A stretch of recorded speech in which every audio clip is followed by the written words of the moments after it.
everyone, welcome back to my YouTube channel. In this video, I'm going to talk about how I landed in my first UX design role. Now, I'll be talking about the approaches which I took, whether it is self-learning or going for a master's degree, how it helped me and what finally worked. So, without further ado, let's get started.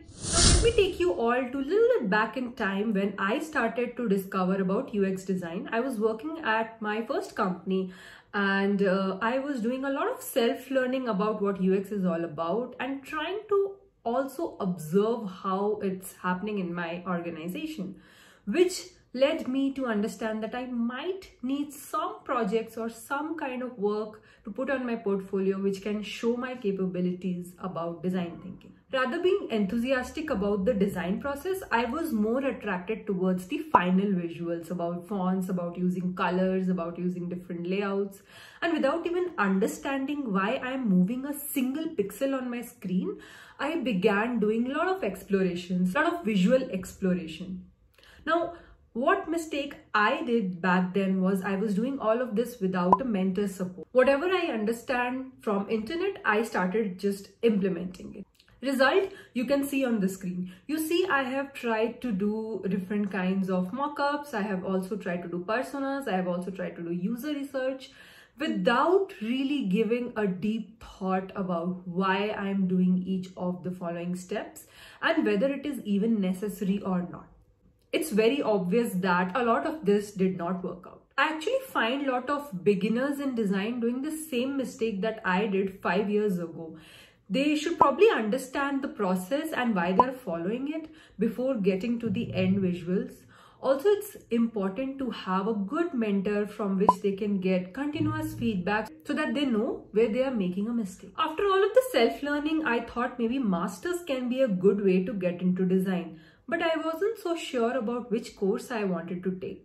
I decided to pursue masters from National University of Singapore in software engineering, and I think that course helped me to understand how engineers think, how product managers think, how designers think, and probably be a link between all of that. And I think that's a very important skill to have, to get that empathy and understand everyone in your team. After this was the major challenge, to find a job in UX design, right? So I started adding a lot of projects on my portfolio, whatever I could study in my master's degree or whatever I did in my previous company. I started to collate all of it together, but I still was learning the art of crafting a good case study. I went around for multiple feedbacks from so many mentors or from industry experts, and I showed them my portfolio. I asked them what I could do to improve it. What are the areas that I'm lacking? Some of the feedbacks that I got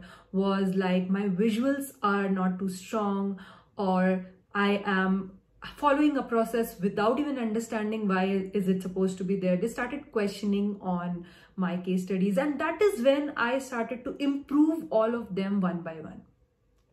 Another thing which helped a lot in this process of improving my portfolio was attending many interviews, right? When you go from one interview to another, you kind of start getting feedback on how you are communicating your decision about solving a particular problem, how are you approaching a problem statement, and what steps are you taking to come to the end solution. Remember, it's also important to showcase your presentation in the way so that the stakeholders are convinced that you have done a good job. If you want to learn about how to ace a design presentation, let me know in the comment section so that I can make a video about it, and hopefully it will be really helpful to all you guys. After attending a lot of interviews and getting a lot of exposure and all those feedback, then was the next step of landing into my first design role.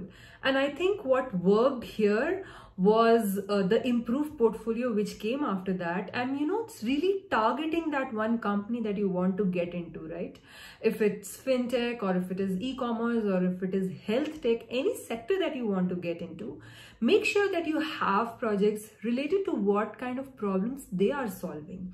I think it will be really beneficial to stand out and also understand where they are coming from, and do they see you in one of their potential hires.